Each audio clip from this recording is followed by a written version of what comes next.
तो सर अब तक आपने कितनी नी रिप्लेसमेंट या हिप रिप्लेसमेंट कर चुके हैं? कैलकुलेशन तो ऐसा नहीं है, पर आई थिंक अराउंड 8-9,000 अराउंड 10,000 हो 10,000 का वर्क कर चुके हैं। हमारी फिजियोथेरेपी फील्ड के अंदर क्वेश्चन काफ़ी आता है कि सर्जरी के बाद में कितनी इंपॉर्टेंस है फिजियोथेरेपी की, क्योंकि कुछ सर्जन की हमने एडवर्टाइजमेंट देखे हैं जो हमारे फिजियोथेरेपी ग्रुप के अंदर काफ़ी सर्कुलेट होते हैं कि नी रिप्लेसमेंट सर्जरी वो कर रहे हैं, उसमें फिजियोथेरेपी की ज़रूरत नहीं है, बिना फिजियोथेरेपी आप वापस पूरा ठीक हो सकते हैं। क्या सच में ऐसा है सर? क्या बिना फिजियोथेरेपी की सक्सेस रेट इतनी ठीक रहती है? देखो, इसमें तो स्ट्रेट फॉरवर्ड नहीं है कि अगर आप लोग कोई अगर ये बोल रहे हैं कि फिजियोथेरेपी की ज़रूरत नहीं है तो नहीं, फिजियोथेरेपिस्ट की तो आपको ज़रूरत है, फिजियोथेरेपी की आपको ज़रूरत है। बोलते हैं ना कि भाई फिजियोथेरेपिस्ट की ज़रूरत नहीं है, उनको आइडिया ही नहीं है कि क्या कराना है, क्या नहीं कराना है, कब क्या कराना है। और ऐसे पेशेंट में ही हमें प्रॉब्लम ज़्यादा देखने को मिलती है। फिर पेशेंट को सर्जरी का जब ऑप्शन दिया जाता है तो कहीं ना कहीं उसके सर्जरी के जो चार्जेस हैं वो डिफ़र करते हैं प्लांट के कारण, कि आपका ये प्लांट ज़्यादा अच्छा होगा, इस सर्जरी आपकी 3 लाख की है या आपकी सर्जरी 2 लाख की है, इसमें ये इम्प्लांट लगेगा। क्या इम्प्लांट के कारण रिप्लेसमेंट का जो ड्यूरेशन है क्या वो बढ़ता है, क्वालिटी, मतलब इसके बारे में थोड़ा सा बताइए। उसको मैं 2 तरह से जवाब देना चाहूँगा, पहला तो हाँ और दूसरा ना। अच्छा तो हमारा सिंपल सा क्वेश्चन यही है कि इंडिया में इतने ज़्यादा नी रिप्लेसमेंट क्यों बढ़ते जा रहे हैं? इसका तो सोचना पड़ेगा। नमस्कार दोस्तों, आप सभी का स्वागत है the white coat podcast series के अंदर। इस सीरीज़ के अंदर हमारे साथ होंगे जयपुर के जाने माने डॉक्टर्स और हम उन सभी डॉक्टर्स से पूछेंगे वो सवाल जो आप लोगों के मन में हमेशा बने हुए रहते हैं किसी भी इलाज या किसी सर्जरी को कराने से पहले या कराने के बाद। और जब आपको अपने सवालों का जवाब मिल पाएगा तो आप अपनी सर्जरी या इलाज का सही डिसीजन ले पाएंगे। आज हमारे जो गेस्ट हैं इस पॉडकास्ट के अंदर है वो हैं डॉक्टर विवेक शर्मा, जो कि सीनियर जॉइंट रिप्लेसमेंट सर्जन है। तो सबसे पहले सर आपका स्वागत करता हूं हमारी इस पॉडकास्ट सीरीज़ में, और मैं चाहूँगा सर आप थोड़ा सा हमारे व्यूअर्स को अपने बारे में थोड़ा सा ब्रीफ दें। मेरे को ऑर्थोपेडिक फील्ड में अराउंड 17 ईयर्स हो चुके हैं और पूना से मैंने अपना पोस्ट ग्रेजुएशन किया था। Fortis hospital Jaipur, Shelby hospital Ahmedabad, fellowship in joint replacement from Germany, 3 places in Germany in fact. I worked in CK Birla Hospital Jaipur. अभी मैं दुर्लभ जी हॉस्पिटल जयपुर के अंदर मैं as a senior joint replacement काम कर रहा हूँ। और जो हमारा जो एक टारगेट है पेशेंट को एक सर्विसेज या जो भी हम लोग जिस फील्ड में हर एक सर्जन का एक फील्ड ऑफ इंटरेस्ट होता है, तो easy recovery, faster recovery and pain free recovery हमारा एक तरह से मोटो रहा है कि पेशेंट को एक ये जो नी रिप्लेसमेंट या हिप रिप्लेसमेंट सर्जरी है उसकी रिकवरी एक बहुत ही एक तरह से पेन फ्री रहे। It's like a memory for them, कि वो हमेशा याद करें, not as a painful memory but a good memory कि हाँ उससे हम लोग निकल के आए हैं। सो ये हमारा मोटो रहा है। तो सर अब तक आपने कितनी नी रिप्लेसमेंट या हिप रिप्लेसमेंट कर चुके हैं? कैलकुलेशन तो ऐसा नहीं है, पर आई थिंक अराउंड 8-9,000 अराउंड 10,000 हो 10,000 का वर्क कर चुके हैं। तो सर सबसे पहला जो कॉमन सवाल जो हमारे व्यूअर्स के पास में रहता है, हमने इंस्टाग्राम और हमारे यूट्यूब पे जो कमेंट्स आते हैं रिप्लेसमेंट सर्जरी को लेकर, उन सवालों की हमने एक प्रॉपर लिस्ट बनाई है और आज हम आपसे वो सवाल पूछने वाले हैं स्टेप बाय स्टेप। तो जिससे कि हमारे जो व्यूअर्स हैं उनके मन में जो डाउट रहता है सर्जरी को लेकर कि सर्जरी कब कराई जाए, कब करानी चाहिए, सर्जरी से क्या रिस्क हो सकता है, क्या नया एडवांसमेंट है सर्जरी के अंदर, वो सब हम आपसे पूछने वाले हैं। तो सबसे कॉमन सवाल जो है वो है, क्या हर अर्थराइटिस के पेशेंट को नी रिप्लेसमेंट की या फिर हिप रिप्लेसमेंट की ज़रूरत पड़ती है? देखो, अपन पहले नी रिप्लेसमेंट की बात करते हैं। नी रिप्लेसमेंट किस वजह से होता है? नी रिप्लेसमेंट एक एज फैक्टर है, डीजनरेटिव प्रोसेस है, और ये जो डीजनरेशन है ये बहुत अर्ली स्टेज से शुरू हो जाता है। 40s की एज से शुरू होता है। अपन ये सोचें कि भाई 50 या 60 की एज में आर्थराइटिस होता है, नहीं, it doesn't happen like that. It's a gradual process, बहुत स्लो प्रोसेस है। इनिशियली जो पेशेंट को मालूम पड़ता है कि भाई चलते वक्त दर्द हो रहा है, सबसे ज़्यादा लगता है कि सीढ़ी चढ़ते हैं तो हमारे को दर्द महसूस हो रहा है, नीचे बैठ गए तो खड़े होने में दर्द होता है, तो ये एक तरह से आर्थराइटिस की शुरुआत है।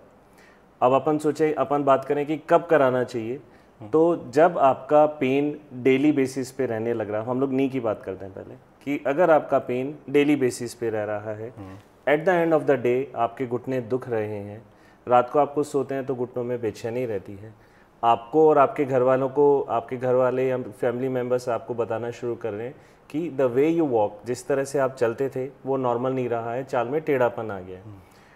अब क्या होता है कि इसके साथ में ही हम लोग कोरिलेट करते हैं इन सब चीज़ों को एक्सरे से, कि अगर नी रिप्लेसमेंट, अगर नी आर्थराइटिस हमें देखना है तो हमारे को सिर्फ बेसिक एक्सरे से हमारा काम चल जाता है, उसके लिए अब हमारे को कोई MRI या CT स्कैन की ज़रूरत नहीं है। तो एक्सरे और आपके क्लिनिकली जो डिफॉर्मिटीज़ है या क्लिनिकल जो प्रेजेंटेशन है वो मैच करता है, और आपका डॉक्टर अगर आपको एडवाइस कर रहा है तो करना चाहिए। उसमें क्लिनिकल में ये रहता है कि आपके पाँव में दर्द तो एक चीज़ है, घुटनों में टेढ़ापन आ रहा है, चलने में आपको दिक्कत हो रही है, आपको हमेशा पेन रहता है, ऑलमोस्ट हफ्ते में 2 या 3 बार पेन किलर की ज़रूरत पड़ती है, और आपका डॉक्टर अगर आपको एडवाइस करता है तो नी रिप्लेसमेंट की तो आपको श्योर ज़रूरत पड़ती है। तो सर इसकी कोई स्पेसिफिक ग्रेड भी होती है, मतलब कि इस ग्रेड के बाद तो आपको सर्जरी पे जाना ही पड़ेगा? यस, वैसे कोई क्लिनिकली कोई ऐसे क्लासिफिकेशन नहीं है, but early stage, moderate stage जो कि मीडियम, अर्ली और सीवियर स्टेज के बीच की स्टेज है, और एक सीवियर स्टेज। हमारी सोसाइटी में हम लोग बहुत कॉमनली देखते हैं कि एडवांस स्टेज के भी एडवांस स्टेज में पेशेंट आते हैं जिनके कि 30-40 डिग्री का घुटनों में बैंड हो जाता है। मैंने आपके वीडियो देखे हैं जहाँ पर पूरा घुटने का बो लेग शेप के अंदर हो जाता है।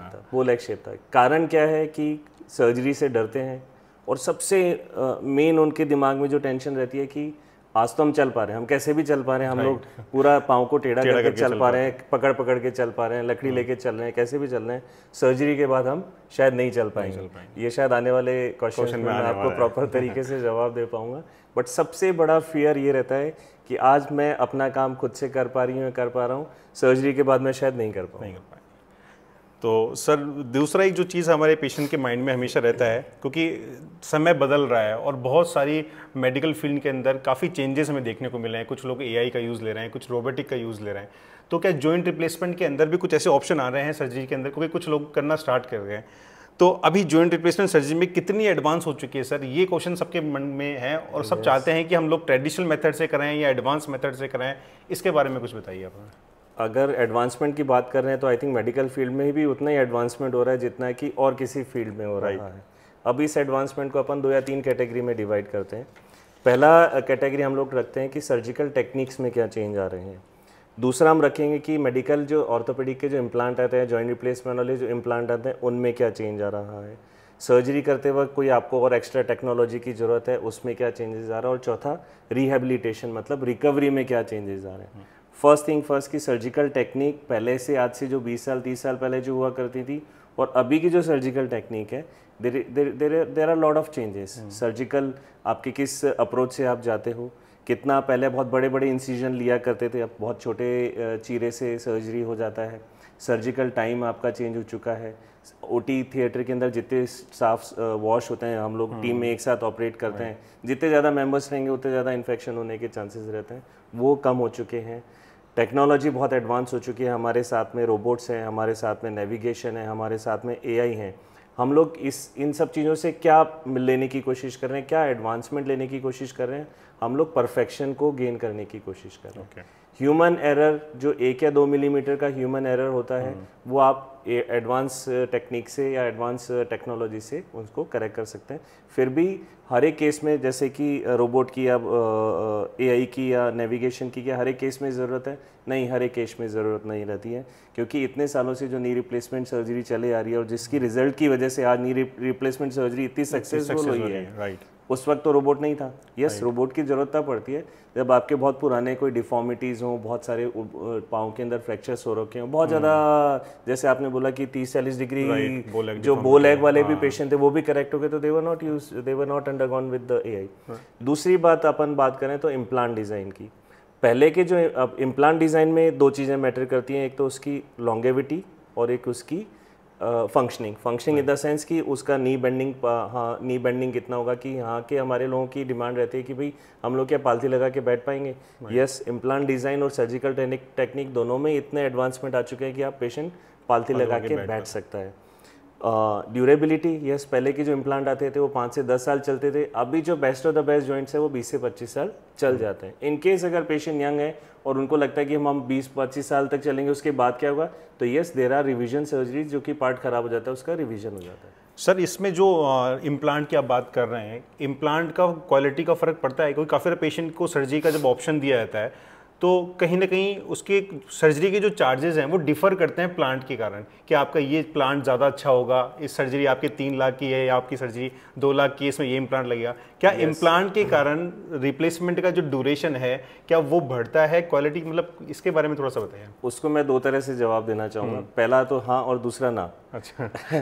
हाँ इसलिए क्योंकि इम्प्लांट अगर क्वालिटी अच्छी रहेगी तो वो अच्छा चलेगा। यस वो अच्छा उसके वेयर एंड टेयर। इम्प्लांट में क्या चीज़ मैटर करती है कि उसका वेयर टेयर कितनी रेट से हो रहा है। भाई इम्प्लांट जब गाड़ी चलेगी तो आप किसी भी तरह का टायर लगा लीजिए, वो टायर तो घिसना ही। आप अगर लोअर क्वालिटी का इम्प्लांट लगाएंगे तो थोड़ा जल्दी घिसेगा, अच्छी क्वालिटी का लगाएंगे तो अच्छा लंबा चलेगा। तो इसमें जो वेयर एंड टेयर होता है वो कई कारणों से होता है। जब घुटना मुड़ता है तो उसके बीच में प्लास्टिक रब करता है, तो यस इम्प्लांट डिज़ाइन मैटर करता है। उसी चीज़ को हम लोग अगर दूसरे तरीके से देखें तो अब आपको एकदम लेमैन लैंग्वेज में बताता हूँ कि भाई गाड़ी का टायर आप कितना भी बढ़िया से बढ़िया लगा लें, आप बहुत अच्छी सर्जरी मिशलिन का या किसी भी बाहर की कंपनी का लगा लें, पर अगर उसका अलाइनमेंट और बैलेंसिंग प्रॉपर नहीं हुआ होगा तो वो ख़राब होगा। वो तो आप किसी भी तरह का टायर लगा लें। Knee replacement is again it's a matter of their alignment and proper balancing. कितना आपने लिम का अलाइनमेंट प्रॉपर किया है, कितना आपने लिगामेंट्स की बैलेंसिंग प्रॉपर की है। अगर आपने अलाइनमेंट और बैलेंसिंग अच्छा की है तो अच्छा इम्प्लांट लंबे टाइम तक चलेगा। But yes at the and I would say कि इम्प्लांट मैटर्स। सो जो पेशेंट छोटे मोटे हॉस्पिटल में जाकर नी रिप्लेसमेंट करा लेते हैं सस्ती प्राइस के अंदर, तो उनको ये अच्छी खासी सर ने एडवाइस दी है कि इम्प्लांट का बहुत बड़ा रोल है आपकी सर्जरी पर, आपके ड्यूरेशन का जो आप नी रिप्लेसमेंट कराते हैं कि वो कितना चलेगा। तो अच्छा इम्प्लांट लगाइए, एक सही डॉक्टर से मिलें तो आपको उससे ज़्यादा अच्छा बेनिफिट देखने को इस बात पे मैं एक चीज़ और स्ट्रेस आउट करूंगा कि ऐसा ही नहीं है कि इंपोर्टेड इम्प्लांट ही सारे अच्छे आ रहे हैं। हमारे बहुत मेड इन इंडिया वाले इम्प्लांट भी जो हैं जिनकी quality it's as good as the foreign implant. सब कुछ ऐसे नाम हैं आपके, क्योंकि हमने भी सुना है कि वो फॉरेन इम्प्लांट बोल के नहीं कर सकता, पर बहुत सारी कंपनीज आ चुकी हैं because they are doing their research, they have got their quality checked, और उनके जो फिर टेक्नोलॉजी है वो तो बाहर से और अंदर से हम लोग शेयर करते ही हैं। सो एक और जो हमारी फिजियोथेरेपी फील्ड के अंदर क्वेश्चन काफ़ी आता है कि सर्जरी के बाद में कितनी इंपॉर्टेंस है फिजियोथेरेपी की, क्योंकि कुछ सर्जन की हमने एडवर्टाइजमेंट देखे हैं जो हमारे फिजियोथेरेपी ग्रुप के अंदर काफ़ी सर्कुलेट होते हैं कि नी रिप्लेसमेंट सर्जरी वो कर रहे हैं, उसमें फिजियोथेरेपी की ज़रूरत नहीं है, बिना फिजियोथेरेपी आप वापस पूरा ठीक हो सकते हैं। क्या सच में ऐसा है सर, क्या बिना फिजियोथेरेपी की सक्सेस रेट इतनी ठीक रहती है? देखो इसमें तो स्ट्रेट फॉरवर्ड नहीं है कि अगर आप लोग कोई अगर ये बोल रहे हैं कि फिजियोथेरेपी की ज़रूरत नहीं है तो नहीं, फिजियोथेरेपिस्ट की तो आपको ज़रूरत है, फिजियोथेरेपी की आपको ज़रूरत है। इन केस कब हम नहीं एडवाइस करते हैं, बहुत ही एक्सेप्शनल उसके एग्जांपल बताता हूँ कि बहुत ही रिमोट एरिया से या बहुत ही रूरल एरिया से कोई पेशेंट आते हैं तो हम उनको बोलते हैं कि आप अपने आप से करिए, आपको फिजियोथेरेपिस्ट की ज़रूरत नहीं है, क्योंकि हम आपको इस तरह से कनेक्ट करा देंगे। उन केसेस में भी हम उनको बोलते हैं कि आप हर जगह पे आजकल मोबाइल नेटवर्क तो है, वीडियो कॉल करके फिजियोथेरेपी से हर 2-3 दिन के अंदर गाइडेंस लेते रहे, because physiotherapy has got at least 50 to 60% role जो है वो फिजियोथेरेपी का है। एक qualified physiotherapist will give you better result, long term result, जिससे कि आपकी मसल स्ट्रेंथ भी डेवलप होगी, आपका मूवमेंट भी बढ़ेगा, आपको किस तरह से चलना है, किस तरह से एक्सरसाइज करनी है और किस तरह से अपने घुटनों का जो आर्टिफिशियल जॉइंट्स हैं उनका ध्यान रखना है। मेजर मेजर मेजर रोल है डेफिनेटली, क्योंकि काफ़ी बार देखने को मिलता है कि लोग फिजियोथेरेपी नहीं कराते और उनकी अच्छी खासी सर्जरी फेल हो जाती है सिर्फ मसल स्ट्रेंथ की वीकनेस के कारण।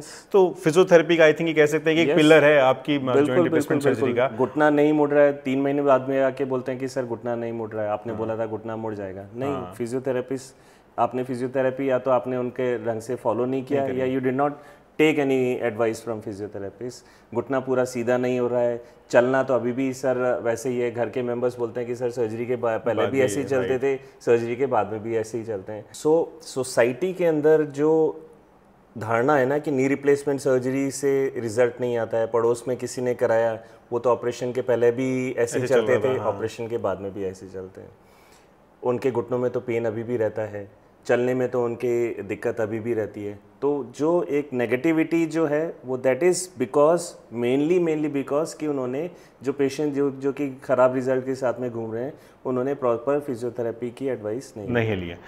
तो मैं हमारे व्यूअर्स को ज़रूर बताना चाहूँगा कि बिना फिजियोथेरेपी के सिर्फ TKR सर्जरी नहीं, हर सर्जरी के अंदर आपके लिए फिजियोथेरेपी का बहुत बड़ा रोल होता है, क्योंकि अगर आपकी मसल की स्ट्रेंथ प्रॉपर नहीं होगी, आपका मस्कुलर इम्बैलेंस सही नहीं होगा, तो वो सर्जरी वाले जॉइंट पे भी स्ट्रेस देगा और धीरे धीरे उसको डैमेज करना शुरू कर देगा। तो बेटर है कि अगर आप किसी सर्जरी से गए हैं, आपने TKR करवाया है, हिप रिप्लेसमेंट करवाया है, तो सही फिजियोथेरेपी से ट्रीटमेंट ज़रूर कराएं, क्योंकि आपकी सर्जरी का जो सक्सेस रेट है वो कहीं ना कहीं फिजियोथेरेपी पे डिपेंड करता है।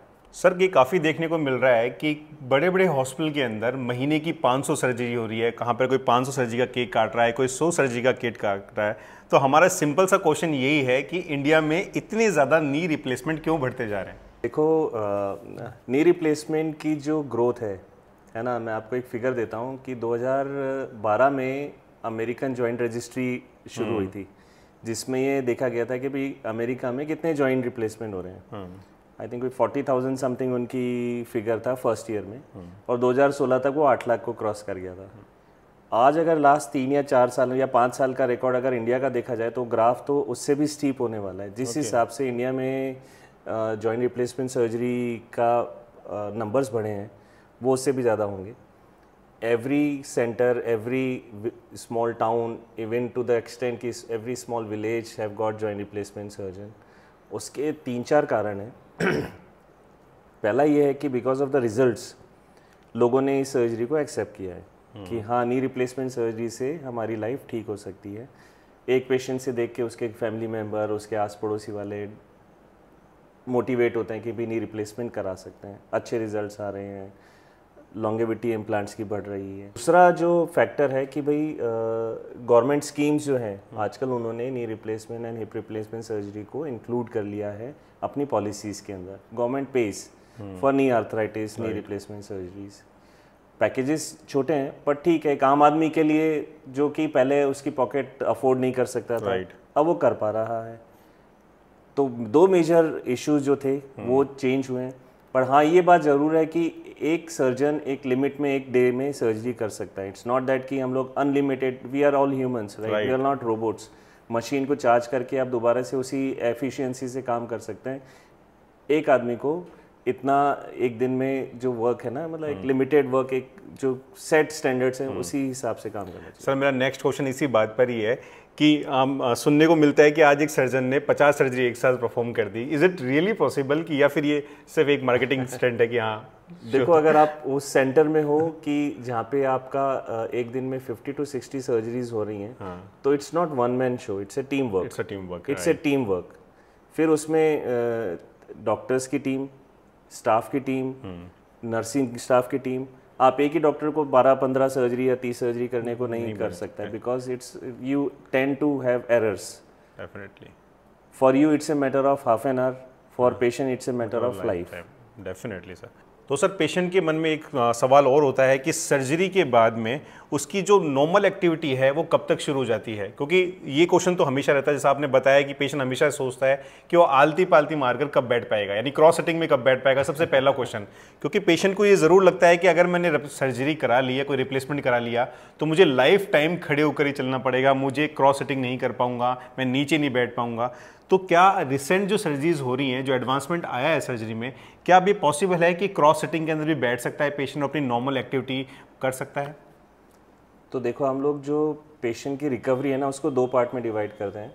एक तो ड्यूरिंग द हॉस्पिटल स्टे, की हॉस्पिटल स्टे के दौरान पेशेंट की रिकवरी कैसे रहेगी, घर जाने के बाद में पेशेंट की रिकवरी कैसे रहेगी, और लॉन्ग टाइम में उसको क्या अलाउड है और क्या अलाउड नहीं है। अपन पहले जस्ट आफ्टर सर्जरी की बात करते हैं। हमारा जो पेशेंट है, एक नी रिप्लेसमेंट के साथ में कई बार 2 नाइट्स या 3 नाइट्स एक घुटने के साथ में रखते हैं, और 4 नाइट्स पेशेंट का स्टे रहता है दोनों घुटनों के साथ में। पेशेंट चाहे 2 नाइट रुक रहे हो, चाहे 3 नाइट रुक रहे हो, पेशेंट, हमारा टारगेट ये है कि जब तक पेशेंट हॉस्पिटल में है वो इंडिपेंडेंटली बेड से उतरना शुरू कर दें, टॉयलेट यूज़ करना शुरू कर दें, घूमना फिरना अपने आप से शुरू कर दें, जिससे कि घर पे जाने के बाद में उनको किसी की हेल्प की ज़रूरत ना पड़े। दूसरा बात यह है कि घर पे जब भी जाएंगे तो they will be self dependent, किसी को हेल्प की ज़रूरत नहीं है। अब रही बात कि लेडीज़ के लिए बहुत इंपॉर्टेंट पॉइंट आता है कि भाई हम लोग किचन का काम कब से शुरू कर देंगे, राइट। ऑन एन एवरेज अब ये पेशेंट की रिकवरी 2 तरह से डिपेंड करती है, पेशेंट की विल पावर पे और आपके साथ में जो एसोसिएटेड है फिजियोथेरेपिस्ट है उनके ऊपर। पेशेंट की विल पावर की बात की जाए तो अगर पेशेंट की विल पावर है, खुद से विल पावर है, अच्छे से they are active, they are willing to get back to their own life, to back to their previous life, तो पेशेंट बहुत जल्दी रिकवर करते हैं। उनकी रिकवरी बहुत ही स्मूथ, बहुत ही फास्ट, बहुत ही अर्ली स्पीड से रहती है। वही पेशेंट जो नेगेटिव थॉट रखते हैं, किसी घर के मेंबर्स ने पुश कर दिया, जबरदस्ती सर्जरी करा दी, आधे अधूरे मन से उन्होंने सर्जरी कराया है, उनकी रिकवरी भी होती है, but it's a slow process. But average अगर देखा जाए, एवरेज अगर हमने देखा है कि हमारे बहुत सारे डॉक्टर्स जो कि एक घुटना जिनका नी रिप्लेसमेंट हुआ था तो 6-7 दिन के अंदर वो पेशेंट देखना शुरू कर देते हैं, including my mother. 13 day 14 day पे she started operating, so that is like ideal recovery thing कि आप उस हिसाब से रिकवर करें। But on an average ladies जो है वो 15 से 20 दिन के अंदर अपना किचन का छोटा मोटा काम शुरू कर सकती हैं। 15 to 20 days teachers can start going to school and colleges, doctors can start working, so 3 weeks का पीरियड मान के चलिए दोनों घुटनों के साथ में। But still again telling you कि विल पावर डिपेंड्स, और वही अगर आपका वो विल पावर प्लस आपका अच्छा फिजियोथेरेपिस्ट जो कि आपको आगे आज ये करना है, आज ये करना है, आज ये करना है, because every day doesn't remain the same. आज आपको ये लेवल पे जाना है तो आप उसके अगले 2 लेवल पे नेक्स्ट डे जाना है, अगले 3 लेवल पे जाना है, वो आपको फिजियोथेरेपिस्ट ही एडवाइस करेगा। राइट, क्योंकि फिजियोथेरेपी का प्रॉपर प्रोटोकॉल होता है पोस्ट सर्जरी कि रिप्लेसमेंट के अंदर कब पेशेंट को सीढ़ियाँ चढ़ानी है, कब उसको नॉर्मल एक्टिविटी में वापस लेकर जाना है। तो प्रोटोकॉल डिज़ाइन होता है पेशेंट की पूरी सर्जरी, पेशेंट की ओबेसिटी, पेशेंट की मोबिलिटी, इस सब पर हम लोग मिलकर वो डिसाइड करते हैं कि क्या करना चाहिए। पेशेंट खुद से या पेशेंट के रिलेटिव अगर एक्सरसाइज कराते हैं, जो बोलते हैं ना कि भाई फिजियोथेरेपिस्ट की जरूरत नहीं है, उनको आइडिया ही नहीं है कि क्या कराना है, क्या नहीं कराना है, कब क्या कराना है। और ऐसे पेशेंट में ही हमें प्रॉब्लम ज़्यादा देखने को मिलती है कि FFD डेवलप हो गई, पैर नहीं मुड़ रहा, चल नहीं पा रहे। तो सर हमने आपके काफ़ी केसेस देखे हैं जिसके अंदर काफ़ी पेशेंट बो लेग डिफॉर्मिटी में भी आते हैं, बहुत बुरी तरह से चल पा रहे हैं, सपोर्ट से चल पा रहे हैं, और उनके जब हमने पोस्ट सर्जरी वीडियो देखी उसके अंदर आपने क्रॉस सेटिंग कर उनको बिठा रखा है। ऐसा कैसे, मतलब सर्जरी के कुछ दिन बाद ही वो आलती पालती मारकर बैठे हुए हैं। इसमें देखिए, जैसे मैंने पहले बताया कि इम्प्लांट डिज़ाइन और सर्जिकल टेक्निक दोनों ही इस तरह से आजकल ऐसी डेवलप हो चुकी हैं कि पेशेंट पालती लगा के बैठ सकते हैं। Okay, yes. तो सबसे बड़ा जो डाउट रहता है पेशेंट के मन में कि वो आलती पालती मारेगा या नहीं, वो कर सकता है, क्योंकि अब सर्जरीज चेंज हो गई है और सर्जन पे बहुत डिपेंड करता है। क्योंकि सर को मैं काफ़ी सालों से देख रहा हूँ, इनकी सर्जरी इतनी अच्छी है, और जितने पेशेंट से मैं पोस्ट सर्जरी मिला हूँ फिजियोथेरेपी के लिए, सब ने बहुत पॉजिटिव रिजल्ट दिया है, सबकी मोबिलिटी बहुत अच्छी है, सबकी सर्जरी की सक्सेस रेट बहुत अच्छी है। तो डिपेंड करता है कि आपका सर्जन कौन सा इम्प्लांट यूज़ करे और आपका सर्जन कितना अच्छा वो सर्जरी करता है। एक और चीज़ बताऊंगा कि जो ये बो लेग वाले पेशेंट है ना, जिनके कि पाँव में बहुत ज़्यादा टेढ़ापन होता है, वो एट द एंड मतलब इतने अच्छे खुश होते हैं ना, मतलब वो दिल से आपको ब्लेसिंग्स देते हैं। रीज़न बीइंग कि कई साल हो चुके होते हैं उनको इस तरह से चलते हुए, डर लगता है, डर लगता है, डर लगता है, डर लगने के चक्कर में वो चलना फिरना सब उनका सब कुछ डिस्टर्ब हो चुका है। Every single second, every single moment is painful for them. Every second they are in pain, because इतना ज़्यादा लिगामेंट्स में स्ट्रेच पड़ रहा है, इतने सारे बाहर के लिगामेंट स्ट्रेच आउट हो रहे हैं, बोन पे इतना लोड पड़ रहा है, and once they recover they are very happy. Right, definitely. Sir next जो एक बड़ा कॉमन क्वेश्चन है जो आपने बताया था, मैं फिर रिपीट करना चाहूँगा कि जॉइंट रिप्लेसमेंट की लाइफ कितनी होती है? अगर एक नॉर्मल इम्प्लांट हम लेकर चले तो एक सर्जरी के बाद में कितने साल तक उससे ज़रूरत नहीं पड़ेगी, और नहीं पड़ती है तो क्या कारण होता है कि उसकी ड्यूरेशन के बढ़ने के? देखिए, आज की तारीख में जो best of the best implants है, जो अच्छे इम्प्लांट हैं, B it imported implant, B it Indian implants, approximately जो लिटरेचर जो सपोर्ट करता है अप्रॉक्सीमेटली 20-25 ईयर्स तक वो चल जाते हैं। कई पेशेंट यंग होते हैं जिसमें कि भाई हमें सर्जरी उस वक्त भी करनी पड़ती है, हमें 40s की एज में भी सर्जरी करनी पड़ती है। उनके लिए एडवाइस ये है कि आप ये टाइम ड्यूरेशन देख के ये ना सोचें कि भाई 20 साल के बाद में बेड रिडन हो जाएंगे या एकदम बिस्तर पकड़ लेंगे, नहीं, ऐसा नहीं होता है। उस केस में भी रिवीजन सर्जरी होती है। आज से जो 15-20 साल पहले कोई इम्प्लांट लगे थे या किसी के कुछ कॉम्प्लिकेशन हो गई तो उनका रिवीजन सर्जरीज हो जाता है और उनको जो भी इम्प्लांट का पार्ट घिस चुका होता है उसको रिवाइज कर देता है। सर ये पार्शियल नी रिप्लेसमेंट क्या होता है? इसके बारे में काफ़ी क्वेरीज आई हैं पेशेंट की कि पूरा रिप्लेसमेंट नहीं होगा, पूरा घुटना नहीं बदलेगा, आपका एक छोटा सा पार्ट साइड से चेंज होगा, तो इसके बारे में कुछ बताइए। क्या ये कॉस्ट वाइज भी थोड़ा सस्ता पड़ता है पेशेंट को, और ये रिजल्ट वाइज कितना बेटर रहता है? तो पार्शियल रिप्लेसमेंट की रिक्वायरमेंट कब है, पार्शियल रिप्लेसमेंट की कॉस्ट कैसी है, और पार्शियल रिप्लेसमेंट के बाद में रिकवरी कैसी है, तीनों का मैं आपको जवाब देता हूँ। देखिए, हमारे घुटने के ऐसा नहीं कि घुटना सिर्फ एक ही चीज़ है, उसमें छोटे छोटे 3-4 कंपार्टमेंट या 3-4 पार्ट्स होते हैं। अगर एज के हिसाब से और आर्थराइटिस की वजह से आपके सारे ही पार्ट्स घिस चुके हैं तो फिर तो टोटल रिप्लेसमेंट होता है। बट आजकल बहुत देखा जा रहा है, may be because of lifestyle, may be because of other changes, कि सिर्फ एक पर्टिकुलर पार्ट, मीडियल कंपार्टमेंट जो अंदर का पार्ट होता है, उसमें घिसावट आनी शुरू हो गई है। उसको फिर हम लोग क्लिनिकली पेशेंट को देखते हैं कि बाहर जो दूसरे कंपार्टमेंट हैं उनमें तो कोई चेंजेस नहीं आए हैं आर्थराइटिस के। अगर नहीं आए हैं तो जो पार्शियल रिप्लेसमेंट है और जो टोटल रिप्लेसमेंट है, तो जो पार्शियल रिप्लेसमेंट है वो टोटल रिप्लेसमेंट का सिर्फ 30 या 40% ही साइज में होता है। अगर वो 100 ग्राम का अगर इम्प्लांट है तो ये जो 30 या 40 ग्राम का होगा क्वांटिटी वाइज। बहुत छोटा सा इम्प्लांट होता है। फ़ायदा क्या है कि 70% पार्ट जो है वो आपका बॉडी का एज इट इज़ सेफ है। वही लिगामेंट्स, वही बोन, वही कार्टिलेज वगैरह आपका बाकी सेफ है। जो पार्ट घिस चुका है उसको आपने रिप्लेस कर दिया है। कब इंडिकेटेड रहता है? सिर्फ एक सिंगल कंपार्टमेंट जो एक पार्ट का घिसावट आई है वो यंगर एज ग्रुप के अंदर। इसका फ़ायदा क्या होता है? सर्जरी थोड़ी सी छोटी रहती है, लेस पेनफुल रहती है, रिकवरी फास्ट रहती है। इसके बाद में हम लोग जैसे नी रिप्लेसमेंट के बाद में हम लोग लिमिटेड स्पोर्ट्स अलाउ करते हैं कि भाई हम पेशेंट को बोलते हैं आप गोल्फ खेल सकते हैं, आप बैडमिंटन खेल सकते हैं डबल्स के साथ में, टेबल टेनिस, लॉन टेनिस भी खेल सकते हैं, but go slow, go gentle, and doubles ही खेलना है, सिंगल्स नहीं खेलना है। उसके बाद तो हम किसी भी तरह की, और पार्शियल अगर करते हैं तो हम किसी भी तरह का स्पोर्ट्स अलाउ कर सकते हैं।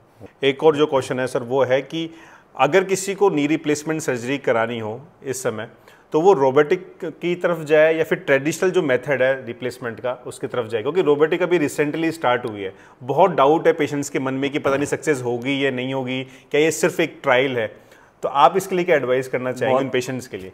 बहुत कॉमनली हमारे पास में इस तरह की क्वेरीज आती हैं कि आप रोबोट से करेंगे नहीं करेंगे। रोबोट हम लोग है, हमारे पास है, जब रिक्वायरमेंट आती है तब हम रोबोट को काम में लेते हैं। वेरी बेसिक सी मैं आपको जवाब देता हूँ कि अगर आपको कहीं जाना है और आपको लोकेशन मालूम है, आपको रास्ता मालूम है, so you don't need Google map, Google location आपको नहीं ज़रूरत है, आपको गूगल मैप में देखने की ज़रूरत नहीं है। सो स्ट्रेट फॉरवर्ड केस अगर है, कोई बहुत ज़्यादा डिफॉर्मिटीज़ नहीं है, बहुत ज़्यादा बोन के अंदर डिफॉर्मिटीज़ नहीं है, तो रोबोट की हर एक केस में ज़रूरत नहीं है। रोबोट से टेक्निकली एडवांटेजेस हैं पर उसके डिसएडवांटेजेस भी हैं। रोबोट के साथ में सर्जरी टाइम ऑलमोस्ट डबल हो जाता है। रोबोट को बॉडी के ऊपर उसके मार्कर्स को लगाना, उसको अलाइन करना, मशीन को अलाइन करना, कैलिबर करना, उसमें 20-25 मिनट का टाइम लगता है। उतनी देर तक घुटना एक्सपोज पड़ा हुआ है, उतनी देर तक ब्लड लॉस हो रहा है, उतनी देर तक उसके ऊपर इन्फेक्शन का चांसेस है। वही चीज़ अगर हम लोग वैसे कैलकुलेट करें तो 20-25 मिनट के अंदर रूटीन में नी रिप्लेसमेंट सर्जरी हो जाती है, इससे फास्टर सर्जरी। लेकिन फ्यूचर के अंदर कहीं ना कहीं रोबोटिक इस ट्रेडिशनल मेथड को क्रॉस कर देगा और लोग धीरे धीरे डिफिकल्ट केसेस में यस करेगा। डिफिकल्ट केसेस में उसकी जरूरत पड़ेगी, रूटीन केसेस में तो आपने भी कहा कि जहाँ पर डिफॉर्मिटी ज़्यादा हो वहाँ पर मुश्किल होगा रोबोटिक सर्जरी? नहीं, उस वक्त रोबोट्स की जरूरत पड़ेगी। कहीं इम्प्लांट्स पहले से लगे हुए हैं, इम्प्लांट्स लगे हुए हैं तो हम लोग नॉर्मल इंस्ट्रूमेंट से वो सर्जरी नहीं कर सकते। उस वक्त फिर रोबोट हमें कैलकुलेट करके बता देता है और इनफैक्ट आजकल कट भी करके देते हैं कि इतना इतना बोन कट्स करना है।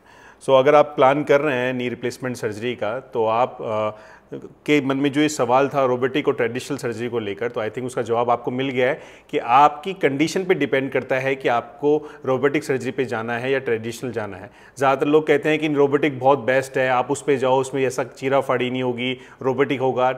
तो करने का प्रोसीजर आई थिंक सेम ही है दोनों का। ये चूज आप अपने सर्जन को करने दें कि उसको रोबोटिक करनी है या फिर ट्रेडिशनल करनी है। दोनों ही मेथड सेफ हैं, दोनों ही मेथड अच्छे हैं आपके रिजल्ट के लिए। तो sir thank you so much, आपने अपना समय दिया हमें आज हम इस पॉडकास्ट के लिए, और हमारे व्यूअर्स को बहुत कुछ जानने को मिला नी रिप्लेसमेंट सर्जरी के बारे में, जो नई नई सर्जरीज ऐड हो रही हैं उसके बारे में, क्या प्रिवेंशन रखने चाहिए। तो उसके लिए थैंक यू सो मच। और मैं आपसे बस एक रिक्वेस्ट और करूंगा कि कोई एडवाइस आप हमारे व्यूअर्स को देना चाहते हो जो नी रिप्लेसमेंट या घुटनों के दर्द से परेशान हो, तो क्या देना चाहेंगे सर आप एडवाइस? मैं एडवाइस ये देना चाहूँगा कि देखिए टाइम बहुत चेंज हो रहा है। हम बहुत अर्ली स्टेजेस में आर्थराइटिस को देख रहे हैं। हमारे पहले जो पेशेंट्स आते थे वो 50-60 के एज ग्रुप में आते थे, आजकल 40s की एज में बहुत सारी लेडीज़ आती हैं।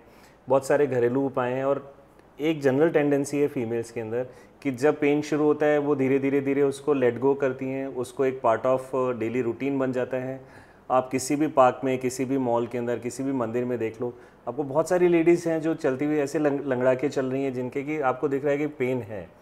डू नॉट जस्ट उसको इजीली ना लें, आप डॉक्टर से एडवाइस लें। हर एक पेशेंट जिनके घुटनों में पेन है उनको सर्जरी की जरूरत नहीं है। उनको सबसे बड़ा डर तो ये लगता है कि भाई डॉक्टर के पास जाएंगे और सबसे पहले रिप्लेसमेंट या सर्जरी बताएगा, उसी के चलते हुए वो अगले 5-7 साल तक वो निकाल देती है। अर्ली स्टेज में जब आपके पेन शुरू हो रहा है, आपके अर्ली स्टेज में जब आपको डिस्कम्फर्ट शुरू हो रहा है, डॉक्टर से मिलें, उनसे एडवाइस लें, उनसे कुछ मेडिकेशन लें, उनसे डेली रूटीन में क्या क्या प्रिकॉशन लेना है वो लें, और क्या एक्सरसाइज करनी है जिससे कि घुटने आपके हेल्दी रहें।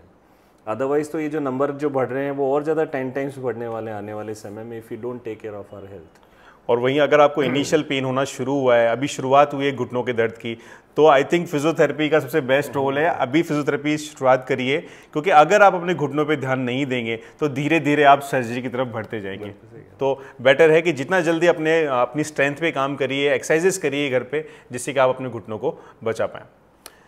तो दोस्तों आज हमारे साथ में थे डॉक्टर विवेक शर्मा, जो कि सीनियर जॉइंट रिप्लेसमेंट सर्जन है। अगर आपकी किसी तरह की क्वेरी है जो आप सर से पूछना चाहते हैं तो आप उसे कमेंट कर सकते हैं, वहीं हमारे दिए हुए फ़ोन नंबर पे भी हमसे बात कर सकते हैं।